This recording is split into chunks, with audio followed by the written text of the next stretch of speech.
positioning. It is some kind of ritual. So here we are, day 18 of the, or 17, no 18 of the 40-day intensive. So welcome, great that you're here. We have some time today to go for the, say, Miracle Monday. This was in the earlier days a morning meditation, and now for some of you it still is, but not for me. And it doesn't matter, of course, but it is different. So the Miracle Monday, what do? We actually have a moment of training our minds in a very systematic way. And we use the Urtext manuscripts of A Course in Miracles for that. And so I used a little booklet, the 20-minute book it's called. It says on the front, like, I'm sustained by the love of God. So this is a review of the first 50 lessons. And I'm not going to read them all today, but I'm using a little bit of it just to get into the repetition of the ideas. It's like, oh yeah, wait a minute, my thoughts don't mean anything. Oh yeah, I forgot. I started to make things real for myself. No, they have no meaning. Oh my God. You know, so this is good daily practice for one thing. And so then, in the second part of this, we look at what I presented today on the say YouTube channel, and that is what is the ego. So what is the ego is then the part where we will listen to, since I just read it, say, and recorded it. So we're going to listen to that together. Just the introduction to it. So what is the ego? We're talking about ego all the time, but what actually is it? And we, take it from there. We'll see what happens. So starting with the undoing part of this coming together of us. It's like there's a real undoing part. It's more like, okay, we're switching our minds in the letting go, say, part. So you can turn the switch into letting go, a releasing, instead of holding on and defending and trying to figure things out, coming with a great plan for your salvation. It's not necessary. We're not going to need that at all. So your concerns, we'll let those go too. And then at the end of that, we might end up having an open mind to actually receive the peace that is given and the love that is communicating as us all the time. And also the voice that is speaking to us in every moment.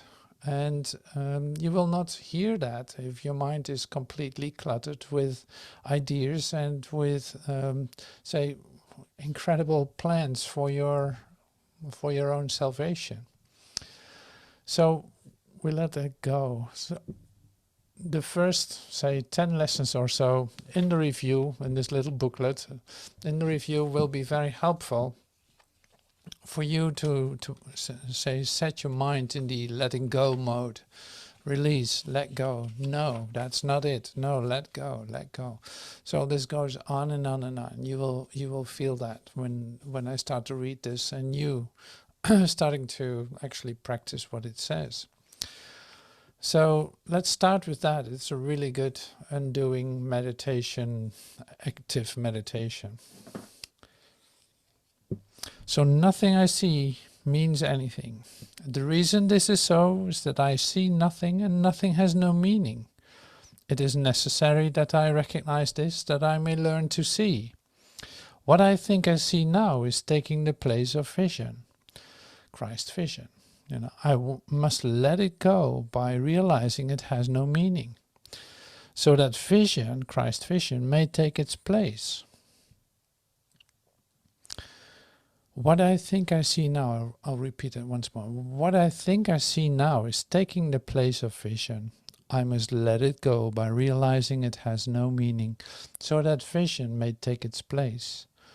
I've given what I see all the meaning it has for me.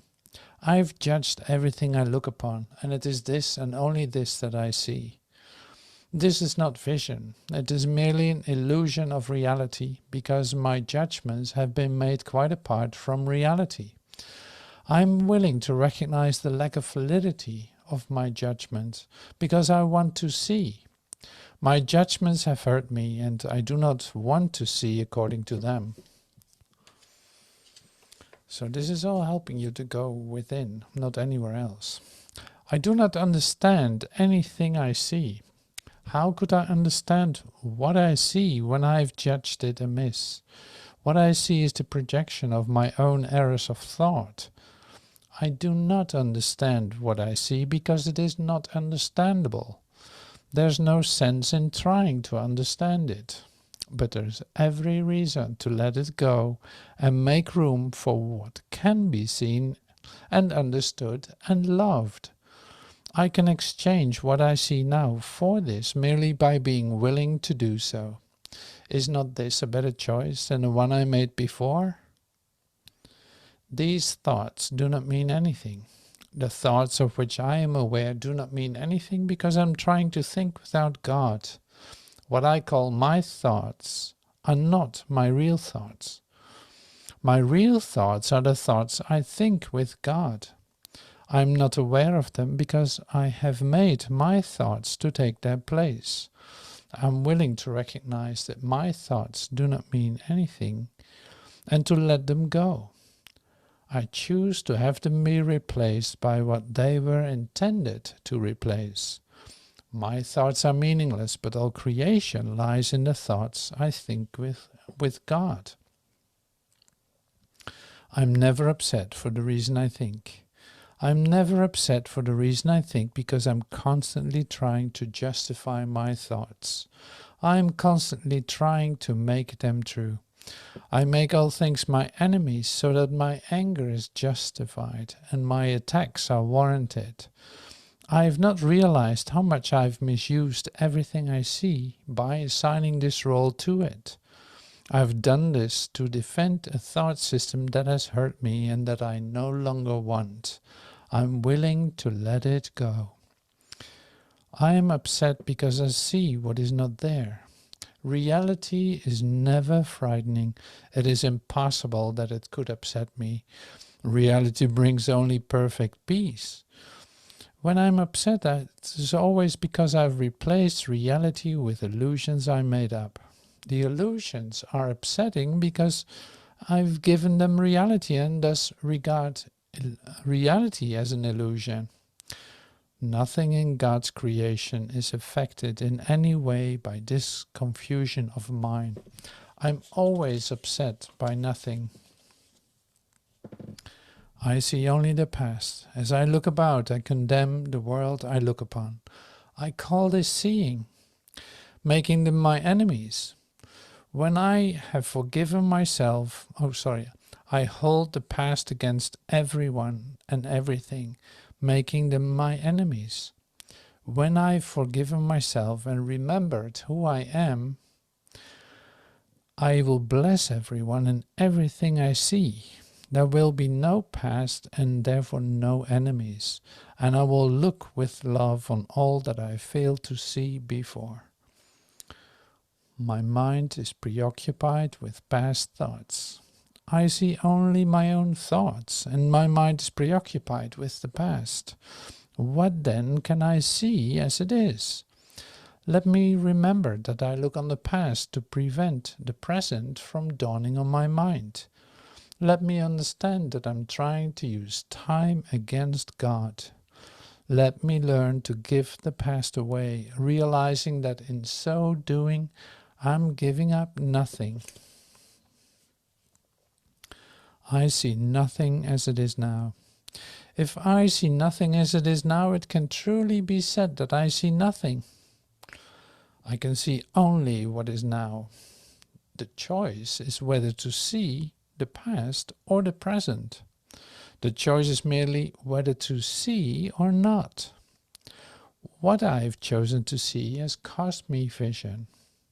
Now I would choose again that I may see. My thoughts do not mean anything. I have no private thoughts. Yet it is only private thoughts of which I am aware. What can these thoughts mean?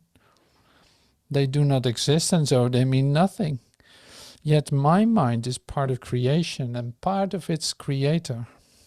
Would I not rather join the thinking of the universe than to obscure all that is really mine with my pitiful and meaningless private thoughts? My meaningless thoughts are showing me a meaningless world. Since the thoughts of which I am aware do not mean anything, the world that pictures them can have no meaning. What is producing this world is insane, and so is what it produces.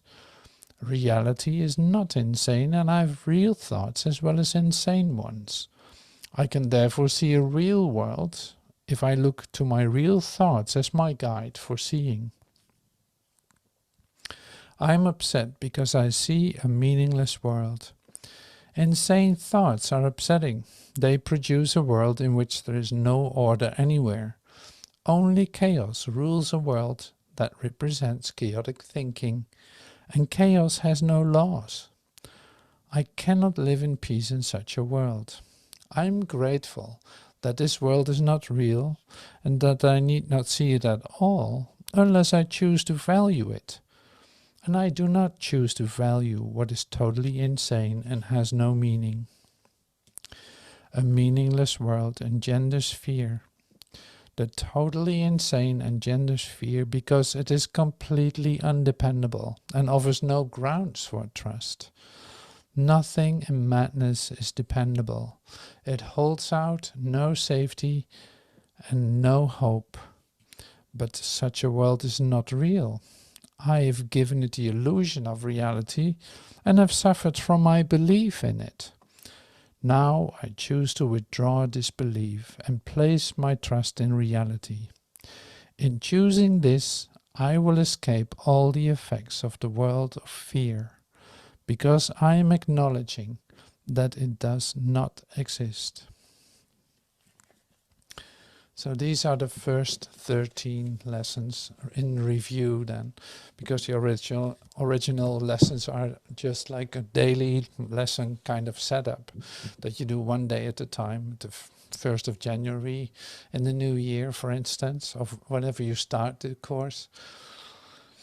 But this is the review happening at after the 50th day, all the lessons are being reviewed, the first 50 lessons, and this is the review then of that. So that just that you know how this works. Because like I said, it's very systematic and it's very helpful in the undoing process, because it comes out almost like it comes out all your say thoughts that you have, in which you actually are accepting the illusion as a reality and then being confused by it in a certain sense. So that's the great thing about this. It really is like a healing, self-purification action. So I love that. So then the next part that I like to share with you is then something that is also read to you. So that is a lot of listening, I know. So in that, maybe it's good to stand still for a moment with the idea of listening, because basically when you enter into this, say, classroom or this meeting room, we connect in a different way. It's not really by the words at all. It is like we recognize, or you have a possibility to recognize the light that is communicating because of our shared purpose. And that's why it's so, say, attractive to join, because it's like you recognize something that you don't have when you practice by yourself. So here it's like there's real help available in the moments that we come together. And that's why this is like a real speed up. Like doing this 40 days, for instance, is a real speed up for your awakening, because you enter into a place where you otherwise would not have been time-wise, you know. And the things that are being offered are given, and in such a way presented, for you, that that it works so well, so perfectly. You know, you can totally trust that. This is what I do too. I totally trust what is given, and I just follow whatever I'm inspired to follow. So that's what I do, and I give that, you know. So being in this meeting, it is not necessary to try to understand and try to listen to every word that's being shared. No, see this as an energy platform where you can tap into the communication that is there. And many of us have discovered this. Like it's a great way to just be present. So once your mind is in the undoing state of letting go, letting go, letting go, suddenly you feel that you're opening up for communication. And that makes it very easy to be present, in fact, because the temptation to be distracted is gone for a moment. And so you just enter into like a sphere of this recognition. And that makes it really great and very doable. So you feel, say, refreshed and rejuvenated when you, say, leave this meeting. If it's different, then let me know. But this is, in fact, the possibility. And so it takes away the pressure to, if you think that you have to hear every word and understand where this is all about, then you're going to be very tired, and that's not necessary.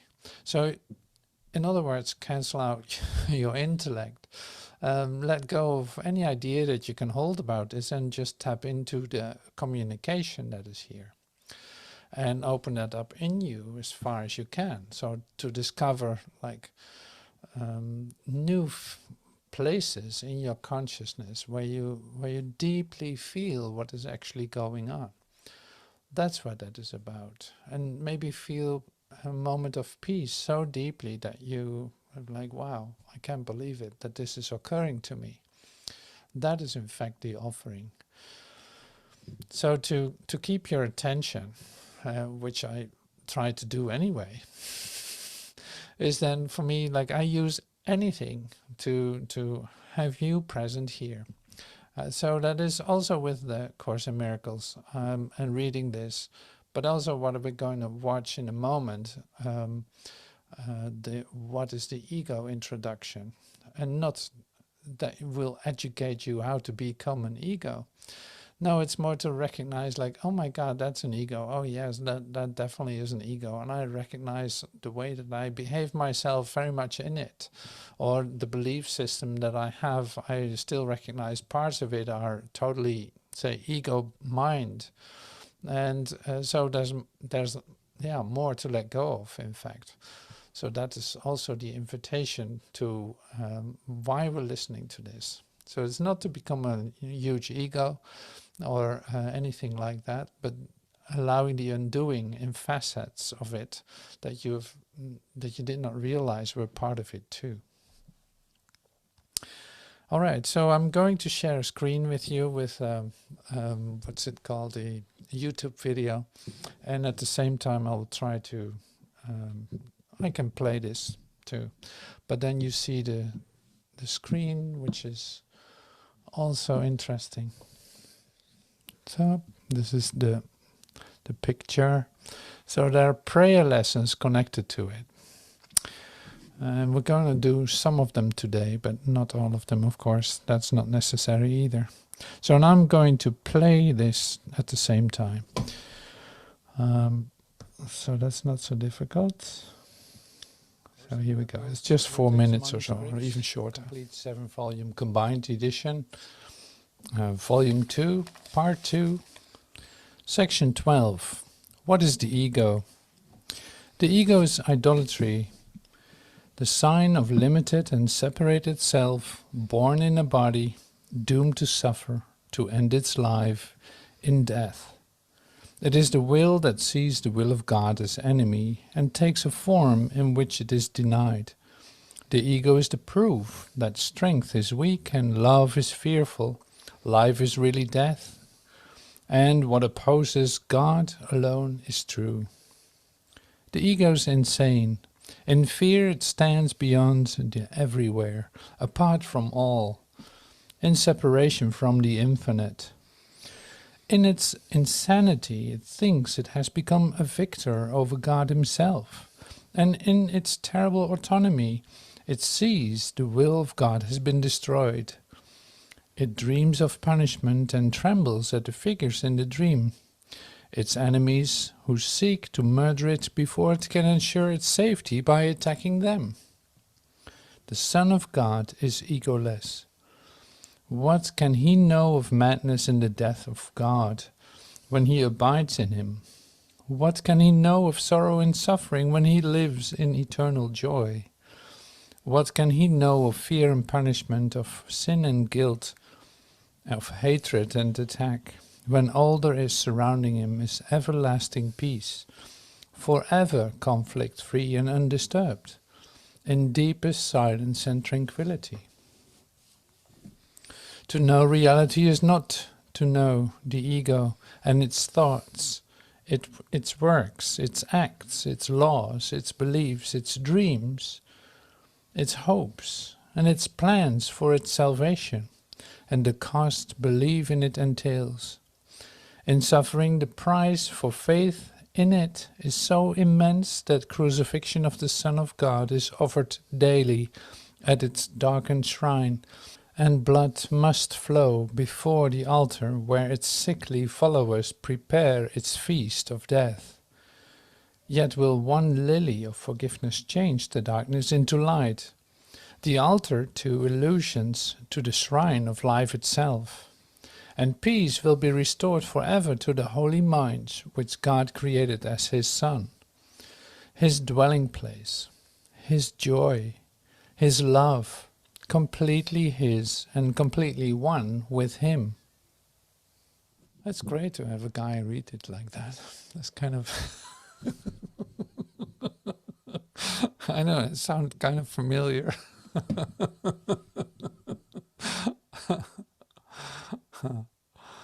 So it's great. Yeah, so we can dive deeper into the idea of ego. You heard it, and read it again and listen to it again. I really do, because it's like, oh yeah, oh my God, can't believe it. Well, you know, it's great to see this coming back in the lessons that are being given afterwards. It's like a healing prayer for all of that. So they're like, after the introduction here, there are 10 lessons that are all prayers, in fact, for the undoing of it all. It's like it's all about forgiveness, all about the lilies instead of the thorns and the blood. So actually I want to leave it like this. So we heard it, listen to it again. It's doing its work, you recognize it, which is great. And to use the prayer lessons now is really great, actually. So that's why I do it. So one of the prayer lessons is this one. Forgiveness ends the dream of conflict here. So this, I love this lesson. You will discover why. Conflict must be resolved. It cannot be evaded, set aside, denied, disguised, seen somewhere else, called by another name, nor hidden by deceit of any kind, if it would be escaped. It must be seen exactly as it is, where it is thought to be, in the reality which it has been given, and with the purpose that the mind accorded it. For only then are its defenses lifted, and the truth can shine upon it as it disappears. Okay, we'll come back to that. Father, forgiveness is the light you chose to shine away all conflict and all doubt, and light the way for our return to you. No light but this can end our evil dream, and no light but this can save the world. For this alone will never fail in anything, being your gift to your beloved Son. So this is great. So you can't get rid of a conflict, is what it says here. You can't get rid of a conflict by setting it aside, denying it, disguising it, seeing it somewhere else, called by another name, or hidden by deceit of any kind. There's no way of escaping it. You will have to face your conflict. So and this is a great thing, because so what do you need to do then? Do you need to go to a psychiatrist to get through that and work it out? No, not necessarily. So that's not the method we use here, and it's not a way to really get rid of it. So first of all, you accept the fact that it is there. You will have to face it, and then you don't know what the next step is, but in your prayer, like we just read, you actually give it away and allow the healing to come to you, to let it be resolved. See, the thing with the perceived problems is that no matter how you try to adapt your life or to twist your life or to direct your life in order to get rid of problems, you will dive into the next one. There's just no way out of it in that way. So we notice also from Joel, like, problems are not solved on the same level as they appear. And this is great. It's like, no, the problem disappears with no solution. The problem just completely disappears with no solution. So if you bring your whole strategy of how to tackle this conflict or problem, then you're gonna be busy for a while and coming to the same place where you started. And you made just another loop in time to come to the same place. So that cannot be the solution to it. So and then when I say with no solution the problem disappears or the conflict disappears, is in fact the only way, because then you have not made the problem real. You have faced the conflict, but you're not trying to solve it. And so see, then there's a little shift going on, in fact, in coming to the solution, coming to that which is going to bring you home instead of deeper in trouble. See, with what we practice and with all that we do, there's an individual responsibility of recognizing the source of the problem.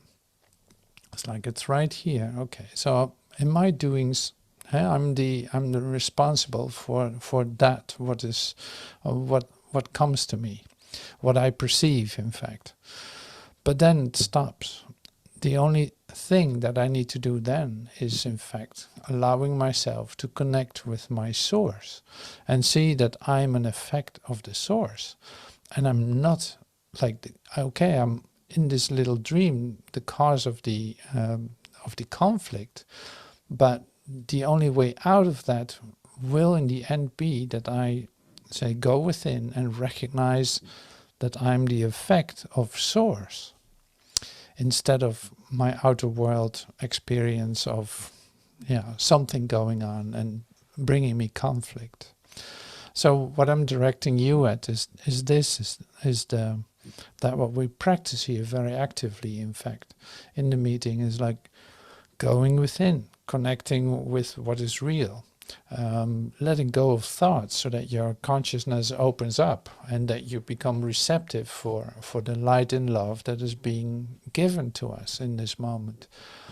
that is going to do it for you. So this is purely for your individual experience of light, of love, of your connectedness to every aspect of creation, of God, of Father, or however you want to call that.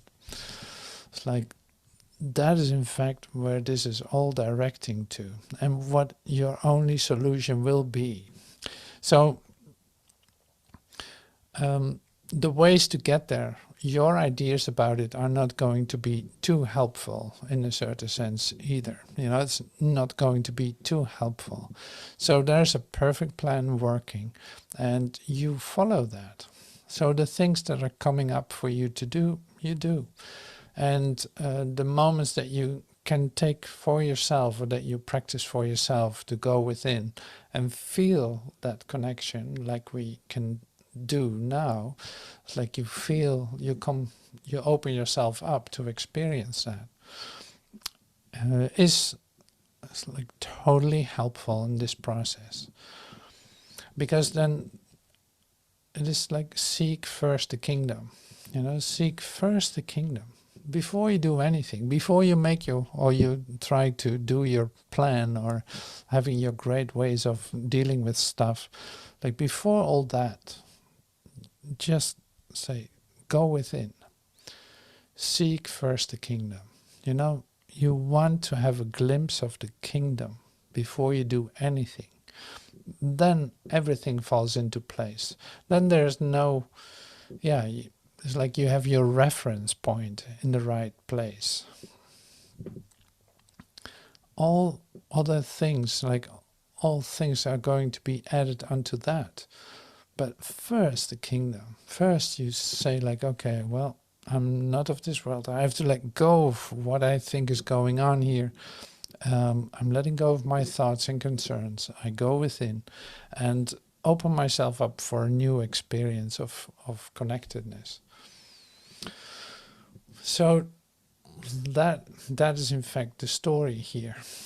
And so the ego then has also plans, lots of plans. Like your mind is generating new plans for your salvation on a continuing basis. When you walk through town, when you sit in your room, when you just allow your thoughts to dwell and being fountained into your consciousness, there's continuously something there that appears to be an improvement of your situation, of your comfort, of your like, oh yeah, this is it. Oh, I should do that. I should try that. And then it's like, well, no, that's actually not going to do it. That's actually not going to do it. And you have believed in it, and you followed it, you know, and you've seen that it does not work. So it is quite a shift to come to the place where you say like, okay, I'm not following that anymore. So I'm going within, staying present. I'm not making plans for a future that does not exist. Like making plans for the future is a denial of what is present here. And what is present here is all there is, and it will guide you, it will show you, it will give you everything that you can possibly ask for, as long as you don't project it into a future that does not exist and will never satisfy or never do anything to you in that sense. None of that exists really. So that's why this is in fact a very simple training. It's too simple for a great ego with incredible plans. It's just too much, you know. It's like, no, the ego has great ideas and can bring it very well and can word it very well, and yeah, it looks really good. He feels support of his surroundings, and it says it, and it does, and it compares and it competes, and it is the best anyway. So none of that will work. So, and this is for you in your awakening process. It can be a bit like disturbing or a bit disappointing too. Like it's the greatest disillusion you can possibly imagine. You created a world in which you try to become as independent as possible, looking around, trying to be someone, and say working that out, having literally say some kind of recognition in the world, and then seeing that that has nothing to do with you, that you are not all that, like you're not that at all. So, and it also didn't satisfy and didn't make you happy in the first place. So now there's a different story going on. You're awakening to the light within.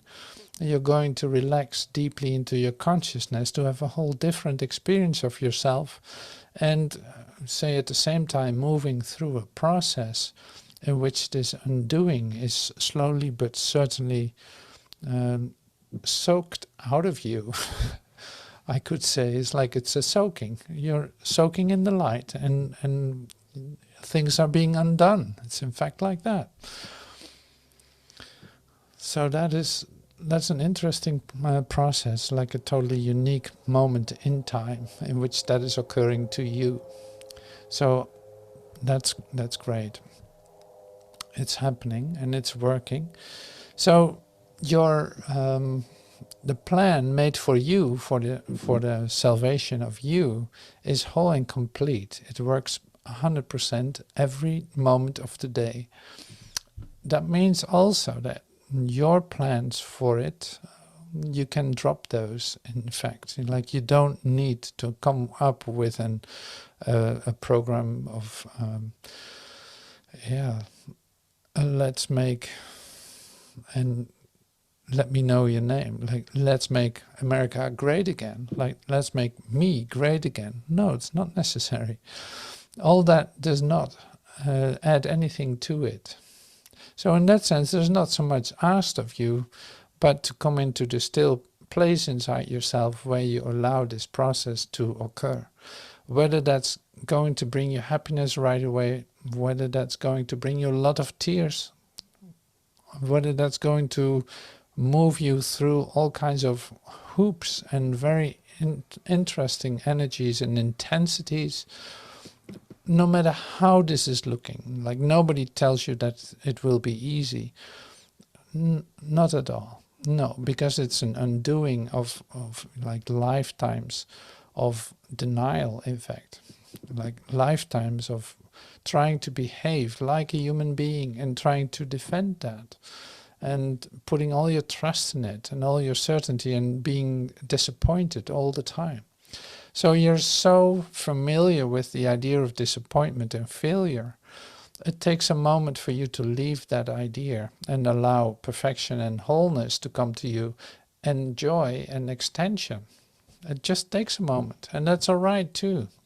So it doesn't need to go quicker than you can, and it will not, because you're in fact the one who is deciding how quick this process in you will go. So it is never going against your will. It is never forcing you into anything. It might appear that way, but it is not that way. So that's good to know.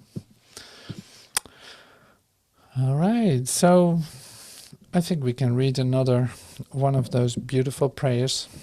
Say the recognition of the insanity of the ego kind of prayer.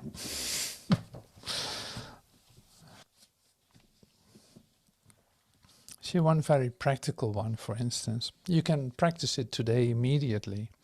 I choose to see my brother's sinlessness. Forgiveness is a choice. I never see my brother as he is, for that is far beyond perception. I never see my brother as he is, for that is far beyond perception. What I see in him is merely what I wish to see, because it stands for what I want to be the truth. It is to this alone that I respond, however much I seem to be impelled by outside happenings. I choose to see what I would look upon, and this I see, and only this. My brother's sinlessness shows me that I would look upon my own. and I will see it, having chosen to behold my brother in its holy light. What could restore your memory with a capital Y? What could restore your memory to me except to see my brother's sinlessness? His holiness reminds me that he was created one with me and like myself. In him I find myself with capital S. In him I find myself, and in your Son I find the memory of you as well. Okay, I repeat that once more. His holiness, your holiness, reminds me that you, I'm saying this to you, like your holiness reminds me that you are created one with me and are like myself. In you I find myself with capital S, and in your Son I find the memory of God as well. So how does that work then? This is a prayer, of course, so we don't have to figure it out how it works, but it is like this is happening within you. So in your communication with God, in your direct communication, in your recognition of oneness with your brother, you recognize your brother and his sinlessness. In that sense, you see it in yourself too. You recognize yourself as sinless. So that's in fact what it says here and what is being offered. So is that different than the, say, all the differences that we see when we look at someone? It's like, oh, you got a little bit older, or you got a little bit younger, or you got a this or that, you don't seem too happy today, or you blah, blah, blah, blah, blah, blah, blah. Like all these differences we perceive is in fact has nothing to do with my sinlessness or your sinlessness. It has nothing to do with your holiness. So recognizing that in one another, you actually start to communicate with your Creator and seeing that everyone is one with you. But first, the recognition of that in yourself. So that's great. So to not be confused about this is like go inward first, seek first the kingdom. Don't try to look at your brother as holy or whatever. It's like, no, that starts in you. It doesn't start outside of you. This is really important to recognize. Like it starts in you. You open up for your relationship with God. Suddenly you start to recognize your brother as one with you. And you have never seen him before like that. This is forgiveness.